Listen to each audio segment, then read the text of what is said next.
நித்யா பேசுறேன். இப்ப நம்ம கிராமத்து மக்கள் எல்லாரையும் பார்த்துட்டு இருக்கோம். நம்ம இப்போ ஒரு குடும்பத்தை பார்க்க போறோம். அவங்க என்ன சொல்றாங்கன்னு பார்ப்போம். சரிங்களா? ஹலோ, எல்லாத்துக்கும் வணக்கம். வணக்கம். வந்து திருச்சி மாநகராட்சியில இருந்து வந்திருக்கோம். ஓகே. வந்து தலைவர்கள் எல்லாம் பாக்குறதா வந்திருக்கோம். இங்க வந்து பாத்தீங்கன்னாக்கா இப்ப அரசியல் ரீதியா பார்த்தோம்னாக்கா விஜய் வந்து இப்ப வந்திருக்காரு. வந்து அவர் மக்களுக்கு நல்லா செய்வாருங்கிறது எங்களுக்கு ஒரு எண்ணம். இப்ப நம்ம தளபதி வந்து விஜய் வந்து நம்ம அரசியல்ல நிக்கிறாங்க. ஆமா, சரிங்களா?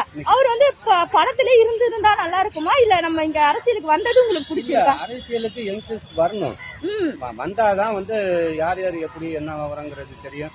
ஏன்னா எல்லாருமே வந்து வயசானவங்களை வந்து பழைய தலைவர்களை வந்து கோளாறு சொல்லிட்டு இருக்கிறதுக்கு பதிலாக இப்ப யங்ஸ்டர்ஸ் வந்தாங்கன்னாக்கா எப்படி எப்படி எல்லாம் வந்து இன்னும் மக்களுக்கு யங்ஸ்டர்ஸ் பண்ணலாம் அப்படிங்கிறது எதிர்பார்ப்பு. ஆமா, இங்க வாமா பாட்டிமா, இங்க வாமா, நீ வாமா, கிட்ட வாமா.